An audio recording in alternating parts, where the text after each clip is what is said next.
105 अंकों पर axis Nifty है, यानी अभी तक तेजी का है, लेकिन कुछ अच्छी और बुरी खबरों का तांता लगा हुआ है। देखिए, एक यूनाइटेड स्पिरिट्स और साथ ही साथ यूवी समूह की सारी कंपनियों के संदर्भ में आपको मैं खबर बताता हूँ यहाँ पर। दरअसल विजय माल्या से जुड़ी जितनी भी कंपनियां हैं उनमें फंड डाइवर्जन, अगर आप देखें, पैसा इधर से उधर करने की अगर आप देखें, एक बार फिर से अगर आप देखें, पुष्टियां हो रही हैं।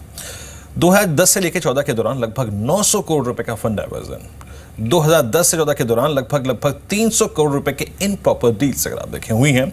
और कंपनी के इंटरनल ऑडिट में इस बात का खुलासा हुआ है, जो आंतरिक जांच होती है ना, उसमें अब तक ये खुलासा हुआ है। और इंटरनल ऑडिट से कई बड़े फंड डाइवर्जेंस की खबरें निकल के आ रही हैं, क्योंकि पैसा इधर से उधर कुछ एसेट्स को एक्यूमुलेट करने के लिए इस्तेमाल किया गया है। हालांकि विजय माल्या ने कहा है कि नहीं, ये सारी की सारी डील्स प्रॉपर हैं, ट्रांजैक्शन बिल्कुल लीगल हैं। लेकिन दीपाली, अल्टीमेटली अब प्रश्न चिन्ह ये लगता है कि जो पैसा डीआईजी को देना है विजय माल्या को, वो तो निकल तो लिया, खैर वो वहां पे मजे ले रहे हैं, कोई दिक्कत की बात नहीं है, लेकिन वो पैसा शायद अब रुक सकता है। बिल्कुल, तो उस लिहाज से इम्पोर्टेंट खबर है। हालांकि एक शेयर पर भी कमेंट ले लेते हैं, क्योंकि यूनाइटेड स्पिरिट्स 2624 के स्तर पर प्रीवियस सेशन में क्लोज हुआ था। विकास, आपकी राय क्या है? लगातार Vijay Mallya, fund diversion, Diageo, इन सब खबरों से जुड़ी हुई अपडेट्स आती रहती हैं यूनाइटेड स्पिरिट्स, तो स्टॉक ने कोई खास परफॉर्मेंस दिखाई भी नहीं है, इन्हीं स्तरों के आसपास काफी लंबे समय से घूम भी रहा है। रणनीति क्या है आपकी शेयर पर? दीपाली, इस शेयर पे मेरी राय अवॉइड करने की रहेगी। बिल्कुल बहुत ही एक रेंज बाउंड स्टॉक है, कोई खास पॉजिटिव या नेगेटिव कुछ नहीं हो रहा है। तो मेरी राय में बाजार में अल्टरनेटिव्स बहुत है, तो I would recommend an avoid on the stock.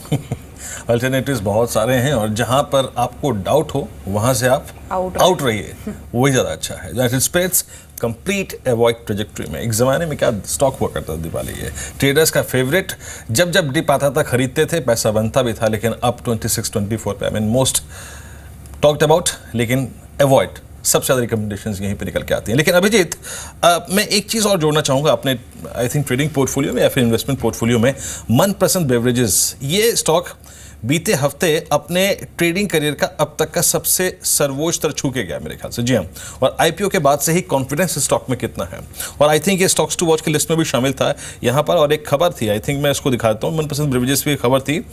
क्या खबर है यहाँ पे? न्यू हॉरिजॉन अपॉर्चुनिटी ने लगभग 3% हिस्सेदारी इसमें खरीदी है, और बल्क डील्स के जरिए यहाँ पे अगर आप देखें तो ये हिस्सा एक्यूमुलेट किया गया है लगभग 595 रुपए के प्राइस पे, 617 स्ट्राइक करता हुआ। टेक्निकली आपके प्रोजेक्शंस क्या हैं Abhijit, since standing at all time high uncharted territory?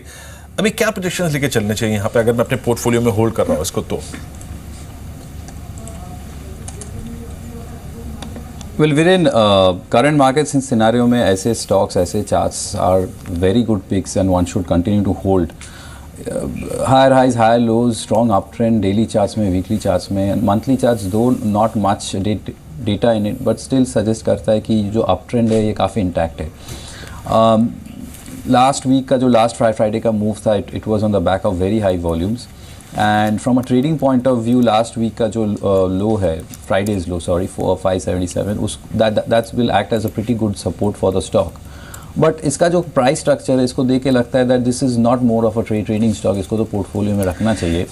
And from a from a quarters point of view and the kind of momentum that it has, I think एक quarter भी नहीं लगेगा. The upside target that comes close to is 705. Having said that, ऐसे charts में the best strategy is to just trail your stop loss and ride the trend as much as possible. जी, खबरों वाले shares में Aurobindo pharma पर आप नजर रखें। खबर है कि ऑर्थोसालिन के लिए यूएस एफडीए से मंजूरी मिली है। पॉजिटिव खबर औरबिंदो फार्मा के लिहाज से। फार्मा स्टॉक्स में वापस हम बाइंग बीते कुछ सेशन से देख भी रहे हैं। कैडिला पर भी खबर है, स्टारलिक्स के जेनरिक वर्जन के लिए यूएस एफडीए से अप्रूवल मिला है। कैडिला पर खबर फ्राइडे को भी आई थी, बद्दी यूनिट के बाद मोरैया यूनिट को भी आईआर रिपोर्ट मिली है यूएस एफडीए की ओर से। यहाँ भी अच्छा मूव था। फ्राइडे के सेशन में 3-3.5% बढ़कर ये शेयर बंद हुआ। दोनों शेयर्स पर आप फोकस कर सकते हैं आज के सेशन में। साथ ही केमिकल स्पेस पर आप नजर रखें, क्योंकि पूरा स्पेस आज खबरों में है। एंटी डंपिंग ड्यूटी इंपोज की है सरकार ने टेक्सटाइल केमिकल पर। 5 देशों से जो इंपोर्ट होता है टेक्सटाइल केमिकल, उस पर डोमेस्टिक इंडस्ट्री को प्रोटेक्ट करने के लिए। तो ऐसे में पूरा स्पेस आज परफॉर्म कर सकता है। नजर रखें उन स्पेसिफिक स्टॉक्स पर जो कि टेक्सटाइल केमिकल बनाती भी हैं, जैसे कि फिनोटेक्स केमिकल। जय, आप कोई ट्रेडिंग अपॉर्चुनिटी देख रहे हैं केमिकल सेक्टर में आज के लिए? कोई स्टॉक अगर आपको चुनना हो ट्रेडिंग पर्सपेक्टिव से, कौन सा होगा? और केमिकल के साथ साथ एक सेक्टर रहेगा लॉजिस्टिक्स का, जहां पर जोरदार मूव था प्रीवियस सेशन में भी। पटेल, स्नोमैन, गति सभी परफॉर्म कर रहे थे। वहां आप कौन सा स्टॉक चुनेंगे आज के लिए? श्योर दीपाली, इनफैक्ट केमिकल्स पर तो ज़्यादा स्टॉक्स हमारे रडार पर नहीं है, बट मैं लॉजिस्टिक्स पर डेफिनेटली कुछ स्टॉक्स रेकमेंड करना चाहूँगा जो हमें करते भी आ रहे हैं हम। Few of the stocks like Patel integrated है, और जैसे आपने बताया कि स्नोमैन लॉजिस्टिक्स में एक अच्छा मूव है, तो दोनों ही स्टॉक्स हमने रेकमेंड किए हुए हैं। बट जो सबसे ज़्यादा रेकमेंड हमने किया है दीपाली, वो है गति, क्योंकि गति में जो हिसाब से करेक्शन देखने मिला है कंपैरेटिवली उसके पीयर्स से, वो काफ़ी ज़्यादा देखने मिलता है। एग्जैक्टली 78% रिट्रेसमेंट हमें दीपाली ये स्टॉक में देखने मिला है। एंटायर राइज उसका जो 2013 से 14 का देखने मिला था, उसके बाद एक स्ट्रॉन्ग रिवर्सल देखने मिला है ये स्टॉक में, करीबन 100 रुपये से लेकर अब 170 के आसपास काफ़ी स्ट्रॉन्ग रिवर्सल देखने मिला है, और एक डाउन ट्रेंड लाइन रेजिस्टेंस को भी पार कर चुका है ये स्टॉक।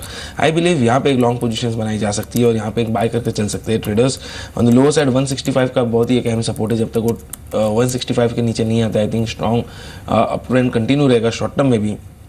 इमीडिएट टारगेट्स जो बंद करा रहे हैं करीबन 193 के ऊपर अगर निकलता है दीपाली, तो ये स्टॉक 221 तक की लेवल्स भी छू सकता है। तो आई थिंक काफ़ी एक अच्छा मूव यहाँ पे देखने मिल सकता है।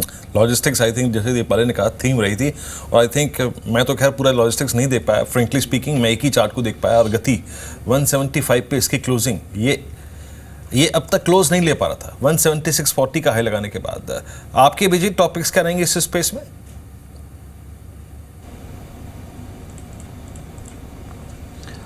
Well, Viren, the space has done fairly well recently, and in terms of volumes and in terms of liquidity, अगर देखा जाए तो I think all of us have their eyes on Gati for sure. Pretty good move, yes for sure, but 175-180 पे ये अटक रहा है काफ़ी दिनों से, and this is close to its December 2015 highs also.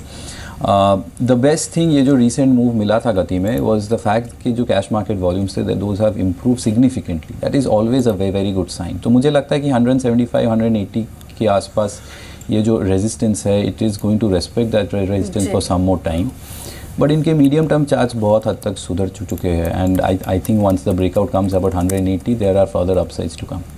जी चलिए, अब आज के ऑप्शन स्ट्रेटेजी जान लेते हैं, यानी कि एक स्टॉक ऑप्शन जिस पर आज आप बेट कर सकते हैं। बताइए वीरेंद्र, कौन सा शेयर है? या दीपाली, अगर आप देखें तो आज एक ही ट्रेड मेरे पास है और जिस पर हम बात कर सकते हैं। फ्रेंकली स्पीकिंग जिन हाउसेस से हम आज ट्रेड लेते हैं, आज हमने पुट एंड ब्रोकिंग की राय मानी है, और इसमें इन्होंने 1 से 2 दिन के प्रोस्पेक्टिव से पिडिलाइट एक बार प्लीज़ पिडिलाइट दिखाइए, जो कि अपने ट्रेडिंग करियर के अब तक के सबसे सर्वोच्च स्तरों पर शुक्रवार को बंद हुआ है।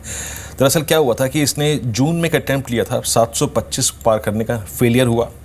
जून के अंत में अटैम्प्ट लिया, फेलियर हुआ, लेकिन फाइनली अगर आप देखें उसके ऊपर क्लोज हुआ है। ये यहाँ पर राय ये है कि आप इसकी 730 की कॉल यानी एट द मनी कॉल खरीदनी है आपको, क्योंकि जब भी कोई स्टॉक ऑल टाइम हाई पर हो, बहुत चल चुका हो, ओवरबॉट ट्रेजेक्टरी में हो, रादर देन फ्यूचर्स अपने आप को ऑप्शन पे ले आइए। आप वहाँ पे प्रीमियम ही आपका रिस्क है। तो यहाँ पर हमको करना क्या है कि इसकी 730 की कॉल 21 रुपये के आसपास खरीदनी है। हालांकि इन्होंने 35 का लक्ष्य दिया है, मैं मानता हूँ ये ओवरशूट भी कर सकता है, और लगभग 15 रुपये के स्टॉप लॉस के साथ आप इसको लेके चलिएगा। पिडिलाइट आई थिंक एक क्रिटिकल स्टॉक भी है इस लिहाज से, क्योंकि इसने एक बहुत बेहतरीन ब्रेकआउट दिया है। बहुत संक्षेप में जाए आपकी टिप्पणी इस चार्ट पे। वीरेंद्र, ये स्टॉक चैनल में से ब्रेकआउट देने के बाद कंटिन्यूसली हाई टॉप सराहा बॉटम फॉर्म करते आ रहा है। जो इमीडिएट टारगेट्स बनकर आ रहे हैं ये चैनल के, वो आ रहे हैं 772 के। अभी भी ये स्टॉक करीबन 730 के आसपास ट्रेड कर रहा था। आई थिंक इस लेवल्स पर भी एक अच्छा अपमूव देखने मिल सकता है। On the lower side Virendra ये कहना रहेगा कि करीबन 712 ये बहुत ही अहम सपोर्ट है। जब तक वो ब्रेक नहीं करता, आई थिंक कंटिन्यू करें अपना लॉन्ग पोजिशन, 772 के टारगेट्स रहेंगे।